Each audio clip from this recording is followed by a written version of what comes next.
আশা করি সবাই ভালো আছো, সুস্থ আছো। আমি প্রিয়াঙ্কা চলে এসেছি আবার একটা নতুন দিনের ব্লগ নিয়ে। আজ হলো শুক্রবার, আবার একটা নতুন দিন, নতুন দিনের সকাল। আর এখানে দেখো আমার ছোট্ট বাগানটা কি সুন্দর লাগছে না?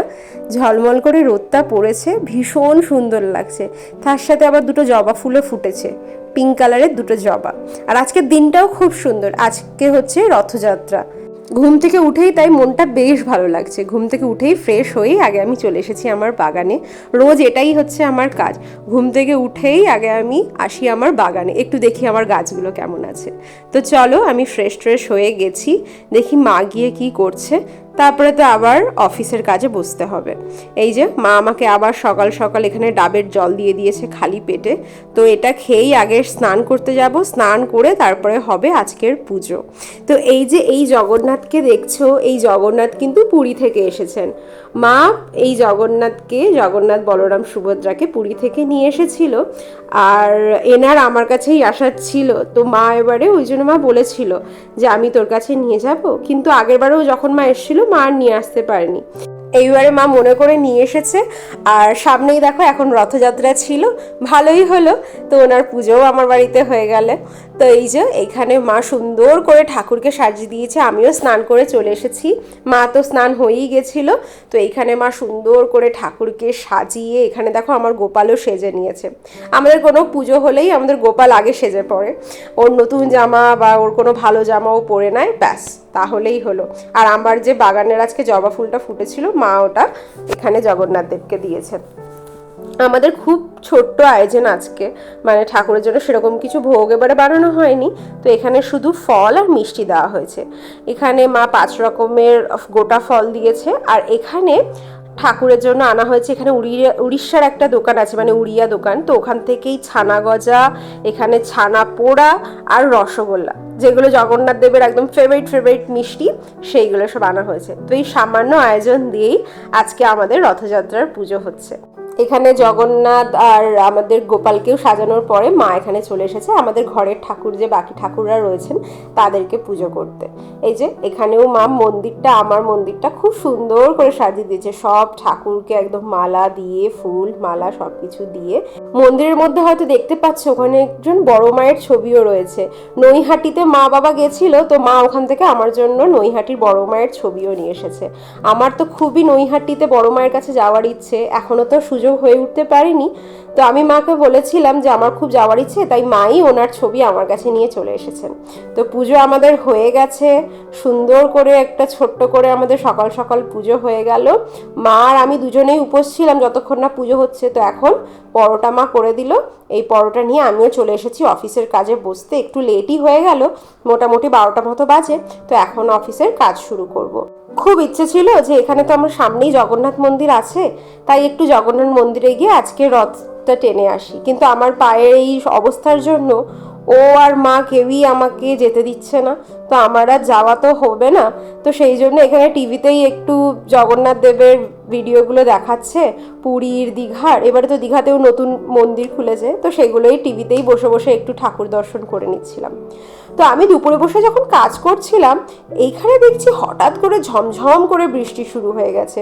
মানে প্রথমে এমনি একটু ঝিরিঝিরি হচ্ছিল, 5 মিনিটের মধ্যে পুরো দেখো চারিদিকটা কিরকম সবুজের মতো যেন ভরে গেছে। আসলে আমাদের এই বাড়ির পাশে এই যে এই গাছটা দেখছো, এটা আমন্ড গাছ, কাঠবাদামের গাছ। আর এটাতে এত কাঠবাদাম ধরেছে, ফলন ভীষণ হয়েছে, আর গাছটাও ভীষণ বড়। তো যখনই বৃষ্টি বা কিছু হয়, গাছটার উপরে পড়লে এত সুন্দর লাগে, মনে হয় যেন গাছটা আরও যেন সবুজ হয়ে গেছে। তো ভীষণ ভালো লাগছিল। দুপুরে খাওয়ার পরে আমি এই ঘরে বসে কাজ করছিলাম, আর এটা দেখতে এত ভালো লাগছিল। কিন্তু দেখো 10 মিনিট পরেই আমি আবার তোমাদেরকে দেখাচ্ছি কিরকম রোদ উঠে গেছে।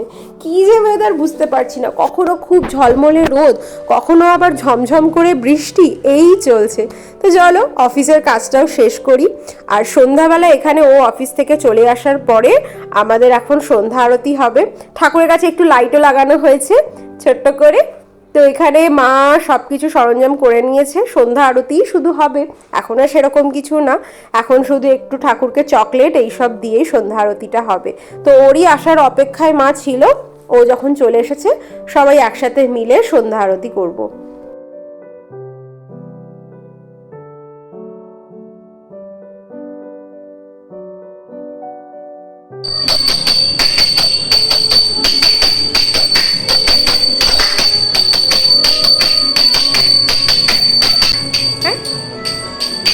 সন্ধ্যা আরতি শেষ, আমার অফিসের কাজও শেষ, এখন চলে এসেছি রান্নাঘরে দেখতে মা কি করছে। তো মা আজকে বানাচ্ছে আমাদের সবার জন্য তেলে ভাজা।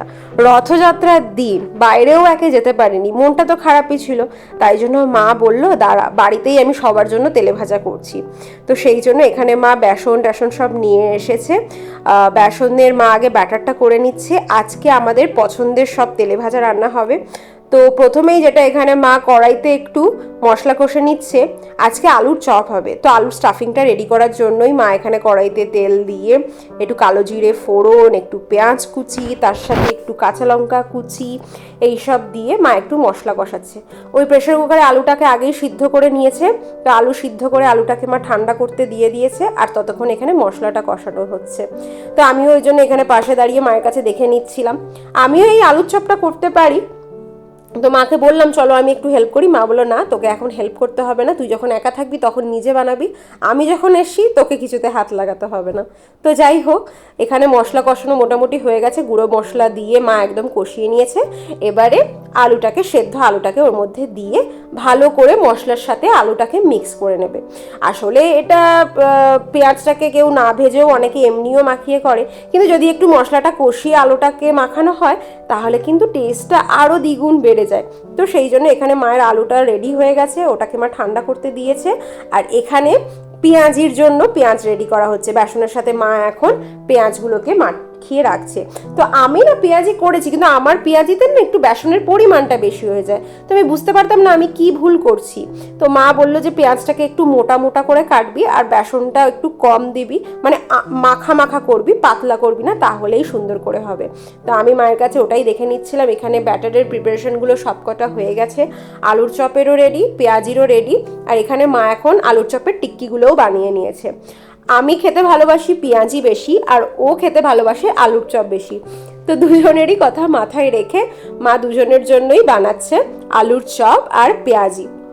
তো এবারে চলো ভাজুক মা একে একে। ওর তো আর তর সইছে না, ভাবছে কতক্ষণে মা রেডি করবে। তো সেই জন্য ও রেডি হয়ে বসে রয়েছে, বলে মা বানালেই খেতে বসে পড়বো।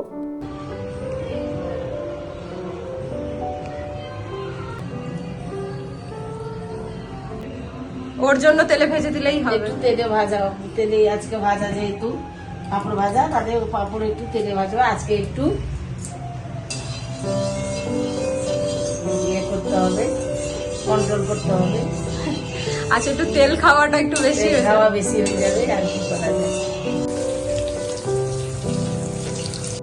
মা যেহেতু তেলটা খুব কন্ট্রোল করে চলে, তো সেই জন্যই মা বলছে একটু তেলে ভাজা নয় আজকে খাওয়া হয়ে যাবে। তো আমরাও একটু তেল কন্ট্রোল করেই চলি, কিন্তু একটা দুটো দিন তো খাওয়াই যায়, তাই না? আর এইসব জিনিসগুলো তো আর রোজ রোজ খাওয়া হয় না। পাঁপড়টা আমরা শাঁকা পাঁপড়ই খাই, কিন্তু আজকে রথযাত্রার দিনে তেলে ভাজা পাঁপড়টাই বেশি ভালো লাগে। আমি অ্যাকচুয়ালি পাঁপড় আগে খেতামই না, পছন্দই করতাম না, তেলে ভাজা পাঁপড় তো একদমই পছন্দ করতাম না। তারপরে এখানে ব্যাঙ্গালোরে আসার পর থেকে ও এত পাঁপড় খেতে ভালোবাসে, ওকে দেখে দেখে এখন আমারও পাঁপড় খাওয়া শুরু হয়ে গেছে। তো চলো একে একে আলুর চপও ভাজা হয়ে গেছে, এখানে পেঁয়াজিগুলো ভাজা রেডি হয়ে গেছে। কি সুন্দর লাল লাল সবকটাকে দেখতে লাগছে, আর ফুলেছেও খুব ভালো ভালো।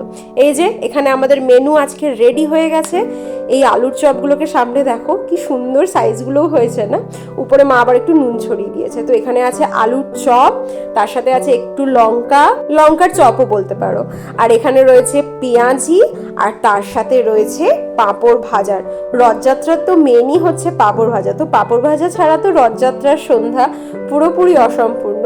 তো এখানে আমাদের সব কিছু রেডি করা হয়ে গেছে, এবারে চলো খেতে যাব। তো খাওয়ারের টেবিলে আজকে কি আছে, এখানে 3টে বাটিতে 3 জনের জন্য মুড়ি আসছে, আর সব রকমের ভাজা ভুজি। মাও এখানে শশা একটু কেটে নিয়ে চলে এসেছে। মা বলে এত তেলে ভাজা খাওয়া হচ্ছে, তার সাথে একটু শশাটা খেয়ে হজমতো করতে হবে, তাই জন্য এখানে শশাও নিয়ে চলে এসেছে। খুব সুন্দর একটা সন্ধে কাটালাম এই রথযাত্রাতে, আশা করি তোমাদেরও খুব ভালো কেটেছে। তো চলো এবারে খাওয়া শুরু করি। ভিডিওটাও এতটাই থাক, যদি ভিডিও ভালো লাগে একটা লাইক করে দিও, কমেন্টে অবশ্যই জানিও ভিডিও কেমন লাগলো। সবাই ভালো থেকো, সুস্থ থেকো। Thank you so much.